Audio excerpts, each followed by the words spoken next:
What's up, everyone? Thomas here with ForReel. And today I am talking with Bryan Ruby, who is a professional baseball player and singer-songwriter with a new single coming out this week. His charity, Proud to Be in Baseball, supports and encourages the participation of LGBTQ plus youth in baseball. And his own story about coming out is the subject of an upcoming documentary. So, Bryan, thank you so much for talking with me today. I feel like we have a lot to cover in this conversation. Yeah, what's going on? Thanks for having me on. Absolutely. So I want to start with your baseball career. Uh, Tell me more about your career in baseball, what got you interested in it, and just kind of a brief synopsis of you and baseball. yeah, I've played since I was 6 or 7 years old, with a little T-ball bat in the driveway as a kid, and played up through Little League, high school, college, and now in my fourth year after college, playing professionally, played all over the world, 6 different countries, 19 states, and still going. And now I'm playing authentically and as me, and bringing the rainbow flag wherever I go. That's awesome. And I think that baseball. So I remember playing t-ball and doing baseball growing up as well. It's a fun sport to play. It's a fun sport to watch, and just the atmosphere of baseball is so I don't know, electric. And we're going to talk about your song in a little bit as well. But I really like that your song has that kind of vibe. That left field. It just sounds like a song that I would play like if I was tailgating or something like that. So Awesome. um, I'm glad to hear it. That's why yeah. that's how we build it. That's why we build it like that. It's Yeah. exactly what it's for. Yeah, So, absolutely. So in baseball, really quick, I think that something that's really awesome about baseball is that competitive thing, and in being able to hopefully come out triumphant. I'm wondering if there is a story or a moment or something in your baseball career that you remember, or that has stood out in your baseball career. Like, was there a really great play you did? Was there a really awesome comeback that you had in the game? Like, I don't know. Tell me about a really great story in yeah, baseball for you. a great story. Well, so I guess it was last season. I Mhm. was very nervous. I knew I was about to come out publicly. Right. And I did an interview about it, and I got picked up all around the world, and felt like there was definitely a spotlight on me, and I was nervous what was going to happen after that. And the first game back, um, after that happened, my boyfriend Max came to the game, and that's probably my favorite game that I've ever played. And had a good game, one of the best games of my life, and just to have my loved ones there, actually to be able to go, that's Mhm. probably my favorite baseball memory. That's fantastic. I'm really happy to hear that, and really inspired by the fact that you took that step in coming out, and are able to live authentically. And I think that this conversation really helps put context around what that means, right? I think if you're not in that or part of that coming out story, it can be a little difficult to understand. But I think that that's a really great story to illustrate exactly like what that means, that your boyfriend's finally able to show up to one of your games. So very Yeah. awesome, very Yeah, awesome. I think people take it for granted. I think, my whole goal, in representing like queer people in baseball, with Proud to Be in Baseball, is just to be able to show that we can be here too. We belong in this environment. Baseball's America's pastime, Hmm. we're way, way past time to have LGBTQ representation at the ballpark. And after I came out, I got a ton of messages from young kids and high school, college, other pro guys, who felt like they were all alone in the world. And in this day and age, when we all can pull this up and pretty much Google anything, no kid, wherever they are, should ever have to feel like they're the only one in the world. And that's the whole point of all this stuff we're doing in June for Proud to Be in Baseball, and that we'll continue to do, is to try to actually build a support group, for young kids and young players who are just like me. So there's quite a lot of them. There's 16 million people that play baseball in the United States, and obviously a certain percentage of them are in the queer community and around the world. It's really not something that a lot of people have talked about, but I think in this day and age, we're ready as a society to talk about queer people in all aspects of life. And that's the whole reason I've tried to be visible in the last 6 or 8 months, is because as a kid, I didn't have a hero. And when you grow up and they say, if you can see it, you can be it. Well, what happens when you grow up and you can't see a single person like you doing what you love, So that's really why I started Proud to Be in Baseball. And with the song I have coming up, we've dedicated 100% of the proceeds to Proud to Be in Baseball, so we can kind of kickstart our fundraising effort. It's called our Out of Left Field fundraiser. The song is called Left Field, but hopefully we can actually, get some cash and pour it into our support network and keep it growing. Absolutely. You say that that we as a society are ready to be accepting, and it's way past time for this to be a new normal, right? Or to be accepted. And I think that that's so important to recognize, because in kind of preparing for this interview, I was thinking about and reflecting on my own coming out story, where I had to, find the right way to tell my social networks and my friends, and it's a scary thing. Like, I've been through it, and I got pushback from from certain people who have their beliefs and had their ways of thinking at that point.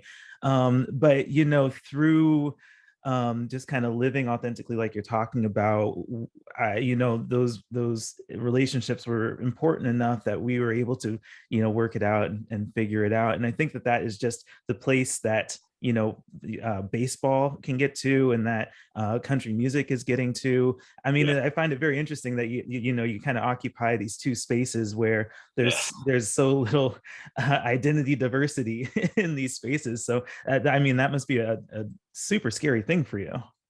Yeah, I mean, I'm kind of used to it by now, but definitely, I always say, like, growing up, like you asked, I've been a baseball player since I was 6 or 7 years old. I've been a country music fan, because country music is sort of like the music of the ballpark. It's always on, and I've been a fan for as long as I can remember, and years longer than I knew anything regarding my own sexuality. Like, so why should one have to stop doing what they love just because of who they are? And but you're right, they're both areas where we haven't had a ton of LGBTQ representation, at least in the mainstream. There's probably more in country music than there ever has been in baseball. But as somebody who's in both of those worlds, I'm always a little bit nervous. Is today going to be the day where somebody says some stupid homophobic comment, or where I lose out on an opportunity because of who I am? And but honestly, I think that in this day and age, who you love shouldn't impact what you do. You should be able to do whatever you love, and that's really the whole reason I've been a songwriter for a few years in Nashville, writing songs for other people. But the whole reason I've started releasing music of my own is because some of these songs are like the songs I wish I could have heard as a kid, but I didn't have, and I don't see other people releasing songs like I'm about to release. So, in that sense, I felt like it was needed, especially from like a male out and proud country singer. And I know that there have been some heroes who have come out sort of after they've reached mainstream, radio success, and they've already been on the circuit for years. But I thought maybe, you know what, I can be a guy who's out and proud from the start, and can just treat it like, what, it's the most normal thing, and I'm just going to make the best music I can possibly make. And it really has, honestly, fingers crossed, because any day that could change, but it hasn't been an issue in Nashville. Nashville's been super accepting of me so far, and I think they're just, I haven't been like fully embraced, like I don't have a record deal or anything, but I think that they're open to it, and I think that one day it'll happen. They're just kind of waiting to see. They want to see, like, how's the music going to be? Is it, they're waiting on that. And I do think if, once we show that the music's there, I think it's going to happen. Yeah, and I think you have the talent. There's I listened to a little bit of the playlist on Spotify of songs that you've written, and it's really fun. I mean, one of the greatest things I like about country music is how creative it is. And I mean, even the song Left Field is this really wonderful play on the cross between baseball and country music and the term left field. So I mean, the creativity that exists in country music is fantastic, and that's one of the reasons I love it. And I've been to Nashville to visit a couple times, and absolutely love the city. Like my husband and I were talking. We live north of Seattle, and though we never want to move, I said, look, if we do move, it would have to be to Nashville, right? So that warms my heart right there. So I'm happy to hear that you're making it happen out there, and that the culture out there is starting to come around to embracing the identity diversity and embracing LGBTQ representation. So that's awesome to hear. Thanks. I'm glad that you actually remember your trip to Nashville, because most people it's a little hazy by the time they leave. There were some nights. No, but it's a really cool city, and I just love being out there. So yeah, I am curious. I don't know if you see coming out publicly as like a particular milestone. They're not milestone, but like a pivotal point for you, because I'm sure that you've lived with yourself and like in the evolution of who you are longer than before that point. But I do wonder if there's anything that has changed in your view, in you or your worldview, from before you made that announcement and after where we are now. Yeah, I think you're right. It is a sort of pivotal point. As much as I tried to make it as smooth as possible, the reality was I was super nervous about it. I was walking on eggshells for so long, and wondering, is this the day that, have kind of wasting so much energy actively trying to hide, every day, and worried about, if somebody's going to find out about me, what was going to happen. And I did feel like waking up that next day, I got woke up to open up my phone. And usually I'm kind of happy if somebody texts me, and I woke up that day and had 6,000 notifications. And it was overwhelming in the most positive way. The 99% of them were positive. Awesome. And I definitely felt like I was waking up as the first day of the rest of my life, really. So, my worldview has changed. I was always skeptical. I was always told, because the reality was, people in baseball, certain people, at least that I respected, knew about me and said, don't tell anyone. If you ever tell anyone, you're never be able to, you're going to get cut, you're going to lose your job, you'll never be able to play again, you throw your career away. So that's kind of a pretty negative, I think ultimately they were trying to protect me, negative, outlook and worldview. And when I came out and was able to continue playing well and keep my job and keep playing my sport, it kind of, I had to shed some of that skin, but it gave me a more positive outlook on like life and people, and how all kinds of people, you know, we had a whole contingent of various types of people on our team, and it didn't matter, you know, where they're Mhm. from. I know country music certainly has this reputation of not being as tolerant or accepting, but you know, when you actually are one of them, like when you're in the community, like I am in country music and baseball, you know, you realize like, you know, you can't stereotype people, and you know, all people can be accepting, and all kinds of people have at least respected me, and it's been really eye-opening. So yeah. That's awesome.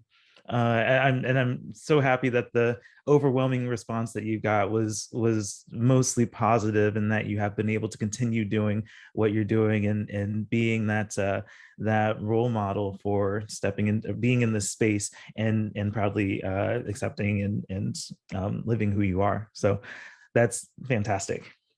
Thanks. Let's talk about left field really quick. Like I mentioned, I had a chance to listen to the song, and it is going to be on my summer playlist. It's just like, ideal country summer vibes, tailgating vibes. I love it. Can you just say a little bit about what the song's about for those who are interested? Yeah, the song is about like honestly, it's about, for me, it's about coming out. You Hmm. know, it's but it's written in a way that, you know, as a songwriter, I've always kind of written that, you know, I'll write the song because it means something to me, but really it has to be interpreted by the listener, and it can mean whatever it means to whoever. That's the beauty of country songwriting, is like, you know, it's not really built for me, it's built for you. And I think thinking of in the last few months, thinking about my life after I've come out and had a opportunity to like be more public and do this charity work, and you know, continue playing baseball. Um, the best things have really come out of nowhere. You know, I could never have predicted it. Would never have predicted as a kid, as like a young closeted queer kid, um, that I would be here doing this now. You know, and but it happens, and you know, it's really just written like that. It's a fun summer country song built for the ballpark. They played at a stadium or a barbecue, or you know, and it's an LGBTQ inclusive country song, which I think we need a whole lot more of.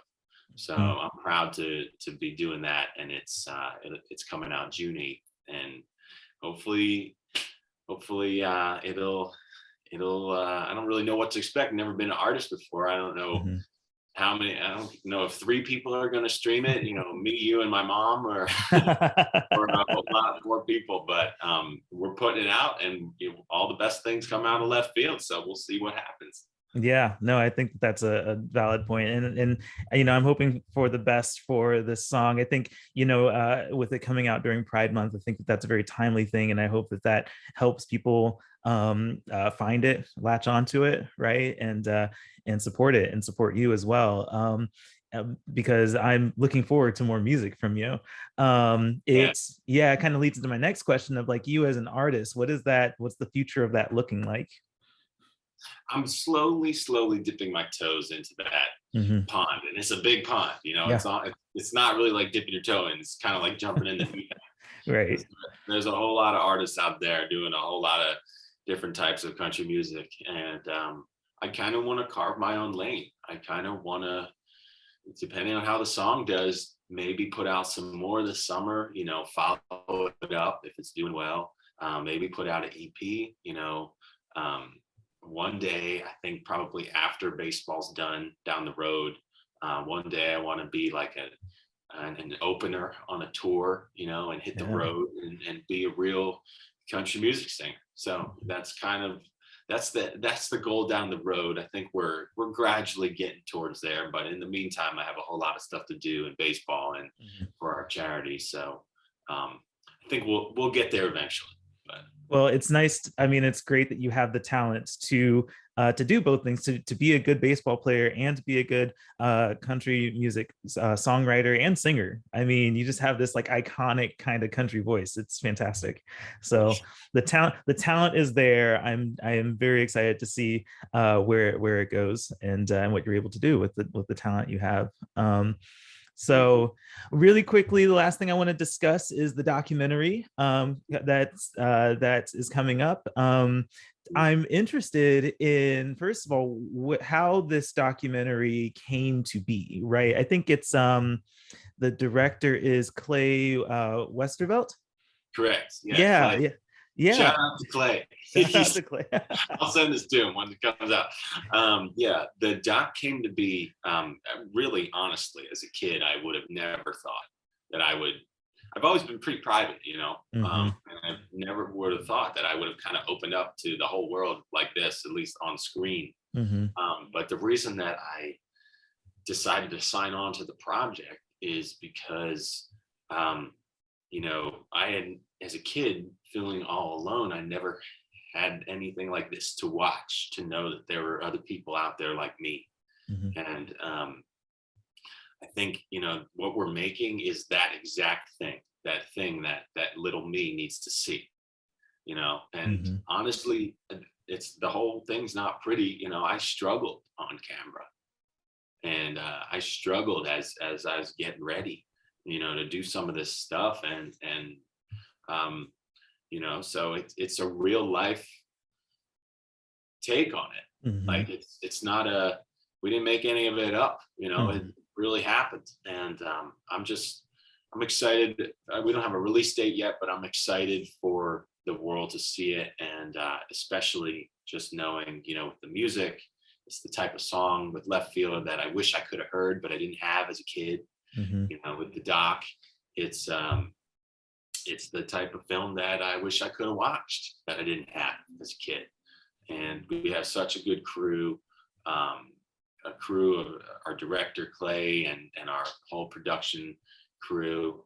It's such a pleasure. It's been like an honor to work with them and to know that this message is going to be amplified. It's like the honor of my life, really, to be able to do this and to feel like, the story is about me, but really it's not. It's about that young queer kid who feels all alone. And it's the thing that I want to give to baseball. I think we've come so far, but we have so far to go. Right. And it's I think this is going to get us another baby step of the way there towards really accepting and creating an inclusive environment for queer people in sports. So I hope when the time comes, we can check back in and you can ask me about what it was like to break down crying on camera. The whole world. Vulnerability. It's so tough to do in public, right? But that's awesome that you were willing to do that and put yourself out there in that way. And I'm sure the documentary is going to turn out great. I'm looking forward to seeing it. We'll have to do a follow-up interview and talk more about your journey and the impact that you've had. I mean, you have really big things happening for you right now, and I think that is going to be significant for people who have been in your position or in my position and are trying to find ways to be themselves, but also be in the spaces that they like that maybe don't have that representation. So that's awesome. I mean, it's interesting. Your song says it says all the best things come out of left field, and I mean, Bryan, I think you're coming out of left field in a way that is going to make a big impact and be significant for people in the industries that you represent, and also beyond that. So I really congratulate you on the efforts that you've made so far, and hope that you're able to continue this journey. Thank you so much. It was so cool to come on today and chat, and I hope we can follow up sometime soon and give you a little status update after the doc comes in. Yes, absolutely. I will look forward to that, Bryan. So, for everyone out there watching, don't forget to check out Bryan's new song, Left Field, when it comes out June 8th. Again, proceeds go to his charity, Proud to Be in Baseball. And yeah, I look forward to doing this again, Bryan. Everyone out there, thank you for watching. And this is For Real. All right.